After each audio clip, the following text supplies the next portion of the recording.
Eu pedi vista para examinar melhor algumas questões que envolviam a implantação do Tribunal de Qualificação e no meu voto menciono aqui o expediente que se trata da regulamentação dessa vantagem pecuniária aos nossos servidores.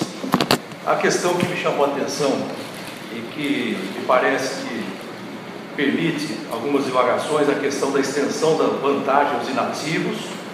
Segundo o parecer que foi apresentado pelas outras juízas assessoras da presidência, haveria uma antinomia no trato da matéria entre duas disposições do artigo 37A. A antinomia se verificaria entre o parágrafo 4º e o parágrafo 5º da lei.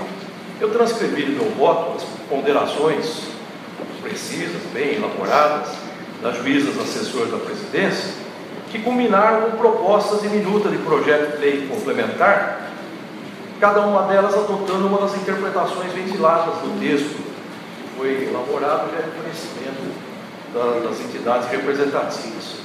Eu digo no meu voto o seguinte, que a aparente antinomia entre os dois dispositivos supramencionados, parágrafos 4º e 5º, não induz, a meu sentir, a cogitada recusa à sua aplicação imediata em nome de uma interpretação meramente gramatical. Digo aqui que outros critérios de interpretação podem ser empenhados na busca de uma integração normativa a ser alcançada no âmbito interno desta Corte, não parecendo pertinente relegar a definição da vontade da lei para a Assembleia Legislativa Estadual, que, em última análise, simplesmente chancelou o texto aqui produzido, haja vista a iniciativa reservada com exclusividade ao Tribunal de Justiça para propor a criação e a extinção de cargos e a remuneração dos seus serviços auxiliares. Eu menciono aqui o artigo 70, inciso 2 da Constituição Estadual.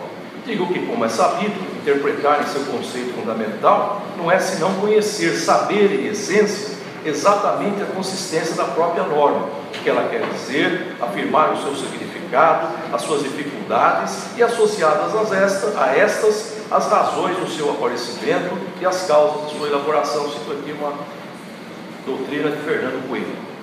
O que tange justamente a antinomias ou incompatibilidades dos textos legais, eu também realço aqui a lição de Carlos Maximiliano, e qual como devem ser interpretados os preceitos que, em princípio, demonstrem alguma incompatibilidade. Não vou, evidentemente, ler o texto, frisei aqui, dentro daquela doutrina que foi mencionada, algumas diretrizes que poderiam permitir ao intérprete afastar a existência dessa antinomia. Concluo que milita, portanto, a possibilidade lógica de identificar que, na realidade, não existe, sobre o objeto destacado, extensão do benefício aos inativos, disposições inconciliáveis. Na verdade, a priori, na interpretação do texto da lei, é de se ter em mente o resultado prático que o legislador visa alcançar. Eu me debrucei sobre os autos do processo administrativo 160 de 2013, e desses autos se originou a proposta legislativa em tela, e lá é possível ver claramente o fim que se buscou atingir. Qual foi a ideia? Aperfeiçoar o plano de cargos e carreiras dos servidores do Tribunal de Justiça. Nós temos aqui identificado com uma forma rotineira o êxodo de funcionários até para a Justiça Federal, para a Justiça do Trabalho, para as carreiras do funcionalismo federal, de modo geral. A ideia foi, então, de alguma maneira, permitir que, com algumas novas vantagens funcionais, fosse possível premiar servidores que procuram se desenvolver academicamente, com vistas a melhora da prestação jurisdicional, e permitir também uma evolução funcional com redução do lapso temporal para tanto. Daí a concepção de alguns projetos de lei. E o que nos interessa aqui é o adicional de qualificação, que já é previsto na esfera do Poder Judiciário Federal, setor que vem recepcionando justamente, como já disse, grande parte dos servidores que se desligam do Tribunal de Justiça desse Estado. Então a ideia, em princípio, é acompanhar a evolução da legislação federal, justamente para evitar discrepância no tratamento de situações idênticas e cargos cujas funções são muito assemelhadas. unicamente díspares por serem integrantes dos quadros do Poder Judiciário da União ou do Estado de São Paulo. Aliás, eu lembro que quando estive na PAMAG, nós justamente concebemos uma nota técnica, buscando justamente, de alguma maneira, criar mecanismos para evitar esse êxodo de servidores e incentivar, né, esses servidores a permanecer na nossa Justiça Estadual. Haja vista, como é sabido, que existe realmente, né, uma separação grande em termos de vencimentos e vantagens. Eu digo lá que a Lei Federal 11.416 de 2006, no seu artigo 14, prevê justamente a concessão do adicional de qualificação aos servidores das carreiras dos quadros de pessoal do Poder Judiciário, em razão dos conhecimentos adicionais adquiridos em ações de treinamento, títulos, diplomas ou certificados de cursos de pós-graduação, em sentido amplo ou estrito, em áreas de interesse dos órgãos do Poder Judiciário a serem estabelecidos em regulamento. Essa lei federal foi a que inspirou, inclusive, a proposta legislativa aqui da concessão aos nossos servidores do adicional de qualificação. E nos termos do artigo 5º, aliás, o parágrafo 5º do artigo 14 dessa lei federal, que vem contemplado justamente o proveito desse adicional no cálculo dos proventos e das pensões, se o título ou diploma forem anteriores à data da inativação. Então eu digo que, para se respeitar o espírito que desencadeou a positivação da verba remuneratória, não há como reduzir o seu potencial de eficácia, principalmente para afastar o pagamento aos inativos. A ultimação do projeto de lei voltado a atualizar esse plano de carreira dos servidores desse tribunal foi precedida, por sinal, de reuniões com as entidades representativas dos beneficiários. Eu faço aqui no meu voto considerações sobre vários registros de encontros e reuniões ocorridas aqui no Palácio da Justiça, e menciono principalmente o encontro de 26 de junho de 2013, em que se definiu claramente a instituição do chamado adicional de qualificação com extensão expressa aos aposentados que já eram graduados no exercício da função. Nas conclusões desse encontro, constou justamente que os servidores aposentados que se graduaram ainda na ativa também farão jus aos mesmos percentuais. Na mesma data foi noticiado no site de uma entidade que a reivindicação foi atendida quanto às alterações do plano de cargos e carreiras, pontuando precisamente que o adicional de qualificação atingirá servidores ativos e inativos. E desse modo foi concebido o parágrafo 5º do artigo 37A na minuta de projeto de lei complementar, assentando que o adicional contemplará os aposentados se o título ou diploma forem anteriores à data da inativação. Digo, portanto, que não há dúvida quanto ao conteúdo de vontade que animou a alteração legislativa, contemplar os inativos e conformidade, aliás, com a lei federal inspiradora. Digo, então, que a interpretação dos enunciados contidos nos parágrafos 4º e 5º desse artigo 37A não pode sacrificar o fundo material, ou seja, o conteúdo efetivo das normas editadas. Não há dúvida que o citado parágrafo 4º estabelece que o adicional de qualificação não se incorporará para nenhum efeito e sobre ele não incidirá vantagem de qualquer natureza, mas não pode daí, concluiu, a ilação de que a norma desejou em tal dispositivo impedir que o sobreadicional de qualificação incidisse outras vantagens, que seria a parte final, e vedar a incorporação de benefício a fim de afastar a extensão aos inativos, que seria a parte inicial. Essas foram as conclusões da assessoria da presidência. Eu digo que, em primeiro lugar, essa vantagem adicional de qualificação pode ser enquadrada como adicional de função.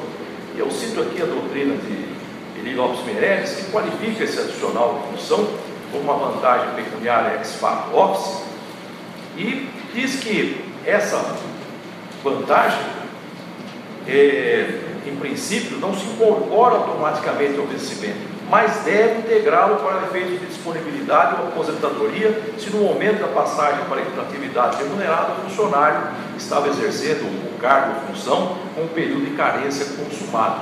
E diz lá o professor Eli, não seria justo nem jurídico que a administração se beneficiasse da atividade do servidor com as vantagens da exclusividade do seu trabalho e sua profissão, e ao pôr em disponibilidade ou conceder a aposentadoria, passasse a desconhecer o regime especial em que trabalhou e o diploma universitário, aqui também o diploma de pós-graduação, que apresentou aqui no caso, para mostrar que aprimorou os seus conhecimentos em prol de um melhor rendimento funcional. Portanto, o que ocorre da indicação doutrinária é que nós estamos diante de uma vantagem pecuniária que não tem caráter precário nem transitório.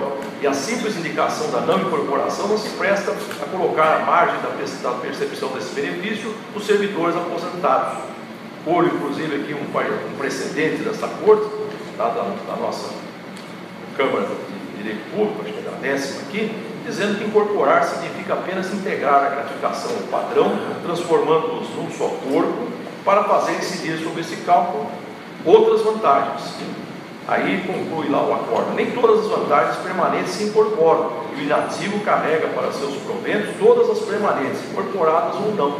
Então, é algumas conclusões que nós temos extraído diante de vários adicionais e gratificações que não são estendidos, em princípio, pela administração aos servidores inativos.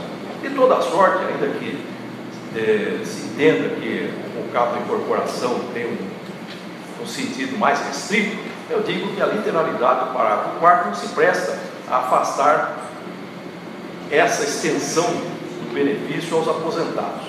Digo aqui que, aplicando-se em causa os preceitos diretores direcionados aos intérpretes dos textos legais, que eu destaquei, principalmente a doutrina de Carlos Maximiliano, é possível considerar que o parágrafo 4º afirma um princípio, a regra geral. O parágrafo 5º contempla a exceção. É possível supor que a aplicação da parte inicial do parágrafo 4º represente uma indicação de que a cláusula de não incorporação implique na não percepção da vantagem pelo desligamento temporário do quadro pessoal do judiciário, se ocorrer sem prejuízo da remuneração. Essa restrição, por exemplo, existe no âmbito da lei federal, parágrafo 4º do artigo 15. De outro lado, a parte final do parágrafo 4º se harmoniza com a regra do inciso 14 do artigo 37 da Constituição Federal, explicitando a vedação do cômputo de acumulação de vantagens pecuniárias para fins de concessão de acréscimos ulteriores. E essa vedação também se aplica aos proventos de aposentadoria. Então, nesse contexto, uma interpretação que se coaduna com bens legislatórios é no sentido que, por exceção, a incorporação é admissível para efeito de extensão do benefício aos inativos, ou seja, a todos eles, já aposentados ou aposentados. Por sinal, fiz aqui uma consideração no sentido que nós temos o tratamento paritário estabelecido pela Constituição, no artigo 7º da emenda 41 e no artigo 3º, parágrafo único da emenda 47, nós temos o tratamento paritário a muitos aposentados também alcançando pensionistas. E esse tratamento paritário, por si só, independentemente de qualquer disposição infraconstitucional, faz com que esse adicional de qualificação incida nos proventos de pensões daqueles que, evidentemente, estão amparados por essas disposições constitucionais transitórias. Eu até cito aqui o artigo 7º que fala isso, que os proventos dos servidores, as pensões dos dependentes abrangidos pelo artigo 3º dessa emenda serão revistos na mesma proporção e na mesma data, sempre se modificar a remuneração dos servidores em atividade, sendo também estendidos aos aposentados e pensionistas quaisquer benefícios ou vantagens posteriormente concedidos aos servidores em atividade, inclusive quando decorrência de transformação ou reclassificação do cargo em função em que se deu a aposentadoria ou que serviu de referência para a concessão da pensão. Portanto, nesse aspecto, não haveria dúvida, que pesa até a discussão quanto à interpretação melhor da lei, que pelo menos aqueles beneficiários amparados pelo tratamento paritário, esses teriam que ser evidentemente beneficiados. De toda sorte, aqui havia uma discussão também nos autos sobre o ofício da Procuradoria-Geral do Estado, a manifestação da Procuradoria-Geral do Estado, que estaria suscitando imperfeições técnicas e redacionais da Lei Complementar de 1217. Mas eu observo aqui atentamente o ofício, e em nenhum momento o Procurador-Geral e o Subprocurador oficiante questionaram a extensão da vantagem dos servidores inativos. Eles limitaram-se a sugerir a elaboração de nova legislação ou alteração de pontos da anterior apenas relativamente aos diplomas a serem aceitos e à base de cálculo. Eu também registro meu voto, e verificando uma resolução do Tribunal de Justiça Militar do Estado, que o benefício lá já foi implementado em janeiro de 2014 e a resolução da presidência do Tribunal de Justiça Militar mandou implementar a vantagem também aos servidores aposentados. Agora, evidentemente, uma vez definida a concessão do adicional aos inativos, tem lugar a incidência da contribuição previdenciária, tanto em relação aos vencimentos como em relação aos proventos e pensões, como determina a própria Constituição Federal. E eu digo que essa cobrança reduzirá ou até mesmo evitará o impacto orçamentário decorrente da implantação da vantagem aos inativos. Eu estive lá na assessoria da presidência, senhor presidente, e estive verificando o impacto orçamentário que me foi apresentado. Tá? Só que ali não vi contemplado naquela planilha a importância que vai ser arrecadada com as contribuições que vão ser descontados dos servidores em atividade e também dos próprios servidores aposentados, que infelizmente nós também temos aí esse destaque de contribuição previdenciária por parte de aposentados e pensionistas. Então fiz aqui uma indicação de que, de acordo com a Secretaria de Recursos Humanos da Corte, cerca de 4.400 servidores aposentados poderiam ser beneficiados com adicional de qualificação. Mas eu observo aqui que esses 4.400 servidores aposentados e mais os 24 mil servidores ativos, aproximadamente, né, irão custear com suas contribuições a correspondente majoração dos proventos, o que também prestigia a postulação de plena aplicabilidade do parágrafo 5º do artigo 37A. Então, senhor presidente, no que tange a extensão aos aposentados, eu proponho que isso seja considerado e isso tenha aplicação imediata e com a consequente incidência da contribuição previdenciária pertinente. Eu fiz uma outra observação quanto à base de cálculo adicional de qualificação. Não tenho dúvida de que nós temos que aplicar aquela regra constitucional que pede o efeito cascata, que pede o repique, tá? Isso me parece que não há como afastar. Tá? Então não poderíamos ter um adicional de qualificação incidindo sobre quinquênio, sobre sexta parte. Mas me chamou a atenção, eu fiz uma consulta à Secretaria de Recursos Humanos do Tribunal, e eu fiz uma consulta sobre a incidência desse adicional sobre os décimos incorporados, em função do que dispõe o artigo 133 da Constituição Estadual. E aí eu faço uma observação que no que toca a base de cálculo adicional de qualificação, mostra-se correta essa invocação do artigo 37, inciso 14, que impede a acumulação de um acréscimo sobre o outro. Fala aqui sobre esse efeito cascata. E aí eu digo que merece mesmo interpretação compatível com esse preceito da Carta Magna, disposto no artigo 37b, da citada lei complementar, que diz que o adicional incidirá sobre os vencimentos brutos equivalentes à base de contribuição previdenciária do cargo em que os servidores estiverem em exercício. Mas digo que não há como sustentar que, em todos os casos, deverão apenas ser considerados nessa compatibilização os vencimentos iniciais do cargo que o servidor estiver em exercício, que foi a base de cálculo que está sendo considerada para efeito de pagamento. E aí eu menciono o artigo 133 da Constituição Estadual: o servidor com mais de 5 anos de efetivo exercício, que tenha exercido ou exercer cargo ou função que lhe proporcione remuneração superior do cargo que seja titular ou função para a qual foi admitido, incorporará 1 décimo dessa diferença por ano até o limite de 10 décimos. E aí eu digo que esses décimos têm a autêntica natureza de reajustamento remuneratório, agregando-se ao vencimento no singular. Esses décimos passam a integrar a chamada substância do vencimento. O fato da percepção de remuneração superior ao cargo de servidor a titular por determinado espaço temporal induz a elevação proporcional do patamar de vencimento. Não se cuida simplesmente da concessão de acréscimo pecuniário pelo desempenho de funções especiais, ou em razão de condições anormais do serviço, ou em razão de condições especiais do servidor, que caracterizariam aí o ponto de adicionais e gratificações.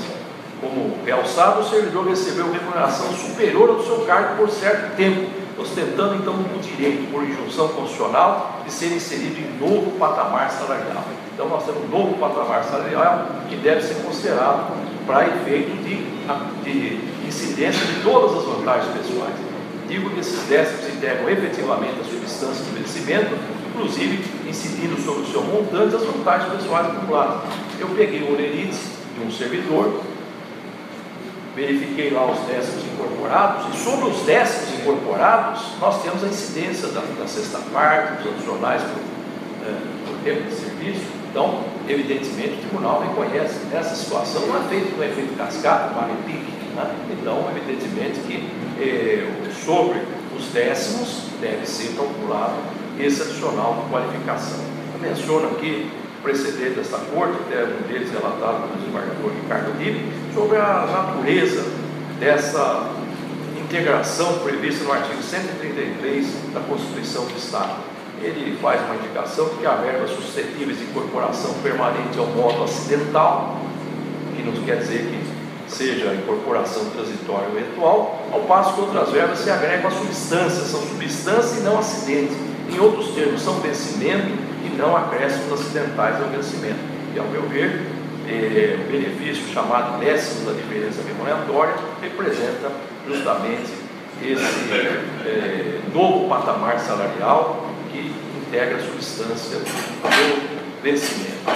Então, eu aí menciono no meu voto que nós temos muitas situações de servidores que exerceram funções de chefia ou cargo comissionado de assistente jurídico, não se mostrando lógico, razoável, olvidar a composição da base de cálculo de qualquer vantagem pecuniária nos décimos da remuneração superior do incorporado. Aliás, aí eu observo que já vem incidindo sobre esses décimos os adicionais temporais, inclusive a sexta parte.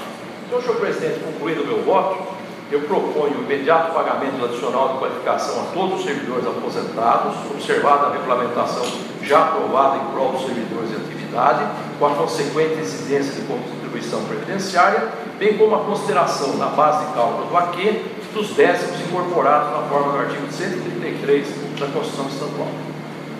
Senador Antônio Carlos Malheiros.